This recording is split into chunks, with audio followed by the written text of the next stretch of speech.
I'm going to talk to you today about hopefully converting despair into hope. When we go into a doctor's office today, there are words we don't want to hear. Words that we're truly afraid of, like diabetes, heart disease, lung failure, heart failure, cancer, diseases that have relatively little that can be done about them. And I could go on with that list, however, I think you've got the idea. But what if I said there was a potential treatment for these diseases? What if that treatment was held within our bodies? I'm talking about a special type of cell, embryonic stem cells.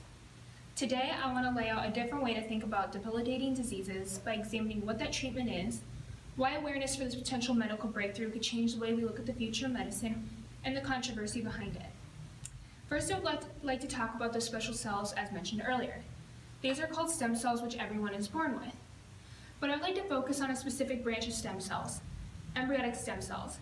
Embryonic stem cells are incredible in that they essentially act as repair kits for the body. Embryonic stem cells have the ability to morph into any type of cell, for example, muscle, blood, and brain cells, for damaged or diseased cells within the body. Today, I would like to spotlight the extraordinary things stem cells could offer us and why awareness is so important. Stem cells can change the way we view diseases, our ability to figure out why we get sick, and even develop life-saving drugs. I believe one day, embryonic stem cell research could allow our future children to look at devastating diseases like heart disease or diabetes and view it like we see polio today. It's no secret that embryonic stem cell research is highly controversial due to ethical and religious reasons. But I'm not here to talk about the politics or ethics, though I'll briefly touch on it later. What I would like to share is how embryonic stem cell research could save millions of lives in the future. Personally, stem cell research can ensure hope for my future, as I recently discovered that I have a high risk to develop cancer, the same cancer that claimed the life of my grandmother. Stem cell research can unlock the cure to cancer or other life-threatening diseases. And I'm sure that every one of us has been affected by illness in some way, and we all know how stressful and demoralizing it can be when our health or the health of someone we care about is in jeopardy. Although these diseases seem hopeless, there is a glimmer of hope for the future of medicine and the way that we can treat those ailments. By encouraging embryonic stem cell research, we can push scientists to discover cures that generate cheaper, faster, and more effective drugs. One example I like to cite comes from the president of the New Yorkers for the Advancement of Medical Research. To give you a little background, stem cell research began in the year of 1998. That research allowed scientists to be able to take human stem cells and understand how diseases operated within the body. Those stem cells provided a human model of sorts. To compare this to another real-life situation, it's like when investigators are trying to determine the cause of an airplane crash. Those investigators depend on recovering audio from a black box recorder that comes from the cockpit of a plane. Investigators can speculate about the causes of the accident, but cannot confirm the theory without actual evidence. Stem cells are like the black box in a plane. Stem cells, specifically the embryonic cells, can give our scientists and healthcare providers a better understanding about what causes diseases. From then, they can figure out ways to more effectively treat them. But as mentioned earlier, there are many obstacles for embryonic stem cell research. There are many opposing views on stem cell research, most notably from pro-life groups who equate embryonic stem cell research to abortion because embryos are being used for research. However, embryos being used in research come from fertility clinics that would otherwise be disposed of. These embryos are often called spare embryos and are legally donated to science from families who have extra embryos from in vitro fertilization treatments.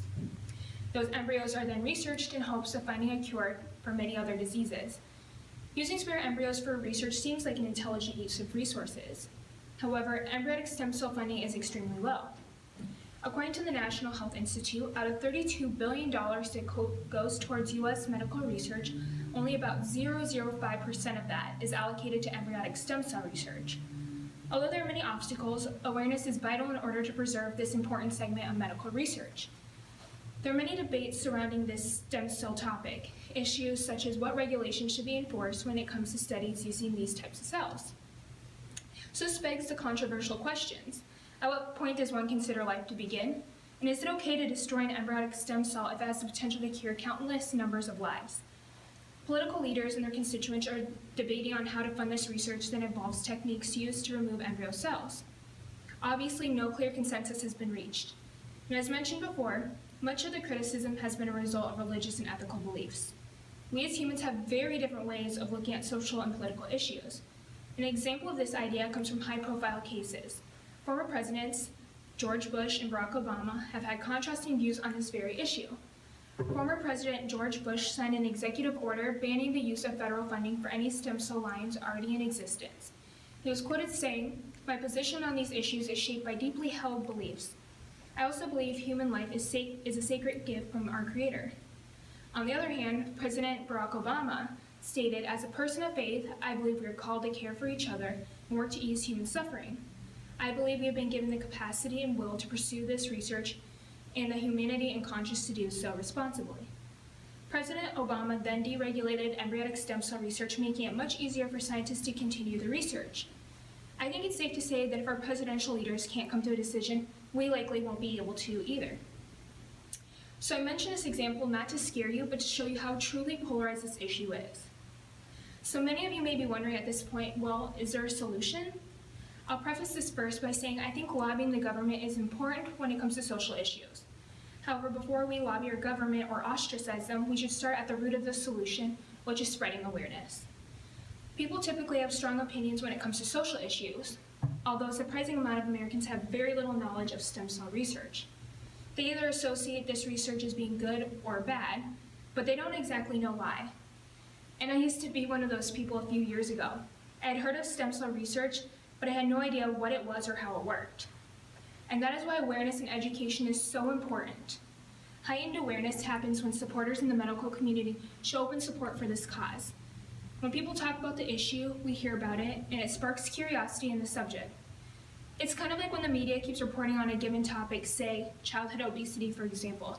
It's because they want to keep it relevant. But in reality, they want to highlight there's a problem here. So they keep reporting on that subject and keep it an ongoing conversation. Now, I'm not saying that we should publicize embryonic stem cell research necessarily like they do in the media, but as curious Americans, we should want to have an open discussion about it. We cannot often make a change to the governmental process or the motives behind elected officials. Not at the government level, but at a personal level, we inspire change. Just like all great progressive movements, they start with the individuals. Those same people who inspire change do not fear the unpredictability of medical discoveries. Rather, they view stem cell research as a tool that can one day cure fatal diseases. If we let fear play a central theme in our lives, we'll miss out on the potential to discover great things. If we channel that energy to inspire awareness, we're giving hopes to ourselves and future generations. An American author and journalist, James Thurber, beautifully summed this idea up. He said, "Let us not look back in anger, nor forward in fear, but around in awareness." Fear of the unknown is what typically holds back medical advancement. Think about this. What we used to consider standard practice today was once thought to be highly unethical. Take, for instance, organ transplants and autopsies. They used to be seen as a horrific practice that was considered nothing more than mutilation of the human body. Organ transplants and autopsies were very controversial in their infancy, similar to stem cell research is today. And however we may feel about those practices today, we may feel differently about them 10 years from now. Although at the time those medical advances were seemingly frightening, people eventually began to learn about these treatments and support them. Now I realize that fostering support takes time and it's not something that happens overnight. However, without support from them, we couldn't have basic medical staples such as anesthetic, vaccines, birth control, and radiological imaging. It's unlikely that any decisions will be reached when it comes to the ethics behind stem cells. Both supporters and opponents have very valid reasons for or against embryonic stem cell research. In recent years, when it comes to embryonic stem cell research, rather than furthering discoveries, our government has given us a false choice between sound science and moral values. Although this popular narrative is circulating in society, I don't believe we have to think of it like that. Whether you're a person of faith or not, the one thing I think we can all agree on is that we're pro-life. Pro-life in the sense that we would all like to promote the lives of humans, whether that be an embryo or full-grown adult. And I realize that many of you probably feel the same way I do when it comes to stem cell research. But for those of us who have been affected by disease in some way, which is all of us, we can't afford to oppose this ongoing development for stem cell research.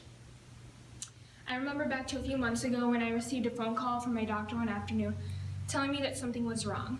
They had run tests during a routine checkup and found that I had abnormal cells in my body. Those cells, my doctor said, were likely to be cancerous. And in that moment, I felt not only scared, but cheated. Knowing that we were so close to a cure gave me hope, but I knew a cure wasn't possible now without support for stem cell research. As for my diagnosis, I'm not out of the woods yet, and nor are the millions of people around the world suffering from debilitating diseases. It is key that we spread awareness, educate ourselves on the topic, talk about the issues surrounding it, and support this cause, because maybe one day support for embryonic stem cell research will lead to life-saving cures, cures that can one day save you or me. Thank you.